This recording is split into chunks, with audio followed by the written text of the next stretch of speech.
So the first three speakers or four speakers had themselves the condition, so they were positive. But what happens when somebody in the house has it and you don't? How do you manage that discordant situation? So Dr. Katsande will share his experiences. Thank you. Over to you. Yeah, thank you, Prof, and thank you, colleagues, and thank you, Prof, for hosting this very informative and very touching stories about COVID. Okay, my story is slightly different, like Prof has just said. My wife got COVID, and I never did. We run a company together called Foodbev International Consulting, like Prof has put there. And it's a training and consulting company in the food industry. And as you know, that COVID has hit the food industry in a big way because of the environment which food is produced and processed. So we had been training on COVID.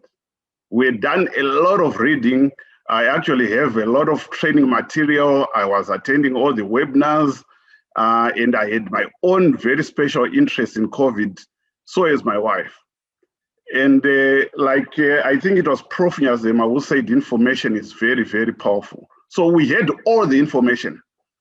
And the story then started with all that information, with all that knowledge, with all that training, with all that preventative measures that we were doing in the house, including groceries. Each time when we go to buy some groceries, we would sanitize everything, including the car door handles and everything. We're almost like paranoid because we knew what the disease is about. So we never wanted to introduce, we're very conscious about getting the disease in the house. But, as you know, things happen. Prof, maybe I can share if you, my short story, if you can unshare. Okay, so we wrote a little bit of an article, and this is it, to just share our story, because we thought there's a lot of information about COVID in the workplace. How do you prevent COVID? What do you do when somebody has got COVID in the workplace and all that? But there was very little information about COVID in the house, at home.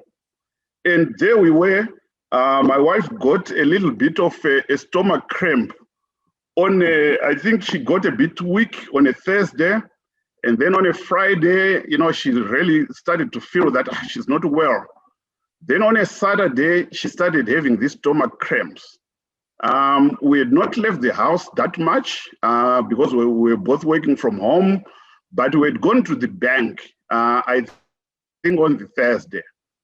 And then on Saturday, she began to have stomach cramps, stomach pain with no diarrhea.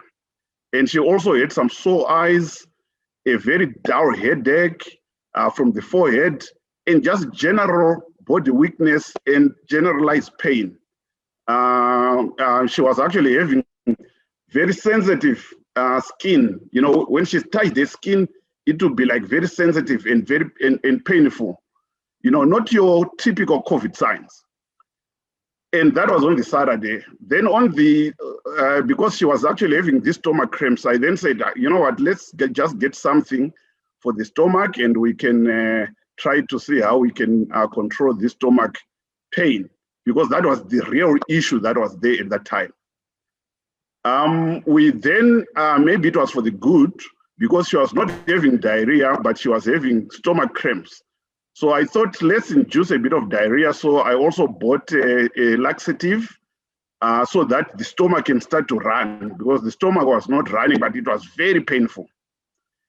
Then, myself being, having all the comorbidities that you can think about. I'm hypertensive, but under control. I'm also diabetic, type 2, again, under control. I'm male, I'm above 50. And we knew that COVID can come in that format of stomach pain.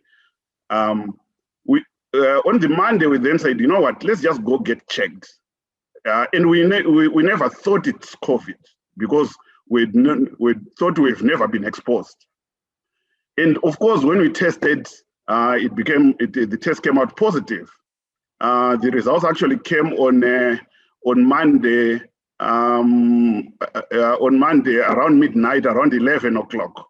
I was still working in the office at home, and she was actually in bed, and then she called me to say, hey, the results are here and I'm positive. Bam. Then what? You know, we've got the virus in the house.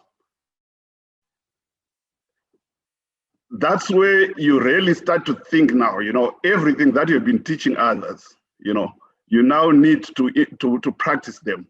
I did not have any signs myself, and we had a lot of information. So there was the challenge now. How do I, and I didn't know whether I was positive or not yet, because I didn't have any signs, but just in case I am still negative, I had to make sure that I remain negative. And we also had 2 children in the house, and our house helper was there. So we had to protect everyone. But the challenge now was, how do we take care of my wife, who is now declared positive? And I'm the one in the middle. I have kids to look after. Of course, the first thing is to isolate. In fact, during that same night, I just said, okay, fine. If I'm still negative, let me remain negative. I'll immediately isolate. So I put myself on the couch. I couldn't, you know, share the bedroom with any of the kids, and we don't really have an empty bedroom that I could use. And I just started banking on the couch from that same evening. But of course, I have to get into the bedroom. You know, I can't just abandon my wife just like that, even with my comorbidities. Because if it was me who was infected, it would probably be a disaster, because I know my wife is very healthy, no other comorbidities, no heart problems, no diabetes, as healthy as a fiddle. But me, I'm the weak one. But at least I'm still healthy, but I have to avoid myself getting infected. Having all the knowledge and what we've been talking about preventing the disease was very helpful. I then started to mask up. That's the first thing. Wash hands, get into the bedroom, attend to my wife, and ensure that she's comfortable, and also running around to get all the medication that is required, and to monitor all the oxygen levels, oxygen saturation, and everything. So lucky enough, she never got that sick, because we managed to control all the symptoms that she was having. Having all the knowledge, we bought all the medication that is required. And also myself, we had already started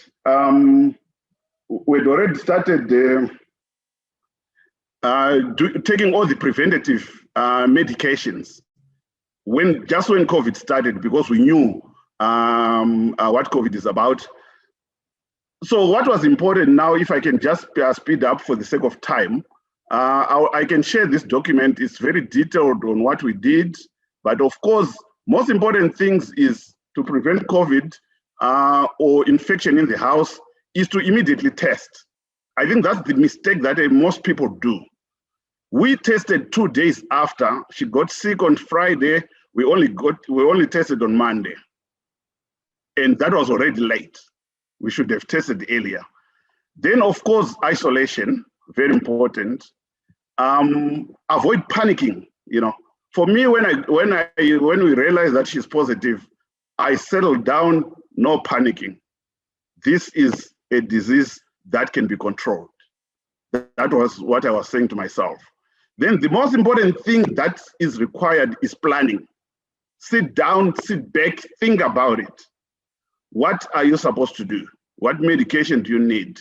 How do you manage the kids who are negative, and the other helpers, people that are coming to the house, and the isolation at home? with your wife, and myself in terms of my own bathroom usage, showering, all that, and the high touch surfaces, the high touch areas like your door handles. So the planning is very important. I did not do a lot of that because I was kind of in a confusion, but later on there are a lot of things that looking back, I was saying, maybe I should have done this earlier, maybe I should have done this, maybe I should have done this. But at least what I did, you know, those preventative measures of masking, washing hands, social distance, I am living testimony that they actually work. There was actually one time I went to the pharmacy. Lucky enough, we also had very support from the doctor. We could phone him. We never went to the doctors. All medication was being prescribed over the phone. And the prescription would come, they would email the prescription, and then I'll go to the pharmacy to buy the medication. At some point, I met the doctor in the pharmacy, and the pharmacist, we started talking about it, and the doctor says, this is the last time I want to see you out of the house because you're supposed to be isolating. And I said, fine. Then I had to buy some medication. You know, I couldn't send anyone. So I went back to the same pharmacy, and the pharmacist looks at me and says, are you not supposed to be isolating? And I said, I have to buy medication. How do I isolate when how do I buy my medication when I'm isolating? And the pharmacist was actually very rude. And they don't understand, in fact, because the whole idea is you can still move out, but you have to wear a mask. That mask is very important. So when you know that you could be infected, the most important thing is to wear a mask, if not a double mask. For me, I actually started wearing the N95 mask. I bought N95 masks, and those are the ones that I was using most of the time. And I had to go buy medication. When medication is finished, I had to go out there and do it because nobody else can do it. You know, they talk about self-isolation. Yes, like I think Dr. Makina mentioned that. But if you have to go out, you have to go out. So you just have to mask up, and the mask, it works. I was masking in the house, living with somebody with COVID, and I didn't get infected. So just to rush back, so what should you do when you're healthy? You're not yet infected. So these are the medications that I was taking myself, vitamin C, and it's important to take them at those correct dosages. Because sometimes you take these medications at lower dosages. So vitamin C, vitamin D, zinc, selenium, that's what I was on. And then of course my wife, she was on heavier doses of some of these medications like vitamin C. She was taking a bit more, vitamin D, selenium, aspirin, blood thinners, very important. So all of it is symptomatic treatment because we then had to control the diarrhea because she eventually had very nasty diarrhea, by the way. From the constipation that she had, when we did the laxative, she started having diarrhea and the diarrhea continued, and we now had to struggle to stop it because it was now, you know, kind of out of hand, you know, a combination of the laxative plus the virus that was going to induce diarrhea anyway. And then, of course, the oxygen saturation, very important, like what Sibu just said. They call it a silent killer. If you don't monitor your oxygen, you can actually, damage will be caused. And some people don't even have symptoms, and yet their oxygen levels are very, very low. They're even in the 60s, and they still feel okay. But there's a lot of damage that is already occurring in the lungs and other body parts, including the brain, because of lack of oxygen. So very important. The oximeter is a very important instrument to have when somebody has got COVID or when you're still healthy. We still have hours just in case. And it doesn't cost a lot of money, about 500 Rand, you get your oximeter there. So that's just my experiences, a little bit about killing the virus. Of course, the immune system is the bullet, is the silver bullet for COVID. You need to boost your immune system. Nothing else, as we know, kills the virus. There's some story about ivermectin being quite effective, but nothing has been proven yet. Just like any other viruses, your HIV virus, your flu virus, you know, there's no really treatment for it, but the immune system. So you need to boost. Steaming, well, I'm not a believer of steaming, but I think it's a confidence booster. It can, it buys you time. It boosts your immunity. It boosts your, if you are feeling good about yourself, but it can be dangerous because you can be steaming and you are masking the symptoms. And in the meantime, the virus is causing damage while you are busy steaming. So for me, steaming, I'm not a favorite of steaming. Yeah, okay. So I think in a nutshell, that's what I have. And this picture here is very, very important. These two pictures here and the virus in between there. You can see that's the reason why we must wear masks. People think they are wearing masks to protect themselves. They are actually wearing masks to protect others. This guy is sneezing into the environment, contaminating the environment. If they are wearing masks, everything is contained in the mask, and you therefore protect others. So if this guy is not wearing mask, even with this guy wearing a mask, this guy has no chance because the mask is not virus proof, it's not airtight. So virus can still come in through the mask if this guy is not wearing mask. So I think this is the message: wear mask and we will be able to control COVID. Thank you very much, Prof. Thank you very much, Doc. Do we have a quick question? There's a comment here about this issue of the mask. People are getting, Kolofelo, do you want to quickly say something about not isolating because you need to go and buy groceries?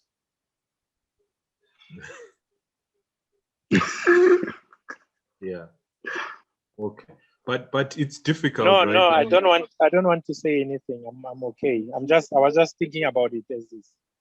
Yeah, when you live alone, it's a good point, So I guess the idea then is to double mask if you have to go out, and it's because you have to go and get groceries. It's not always possible for groceries to be delivered.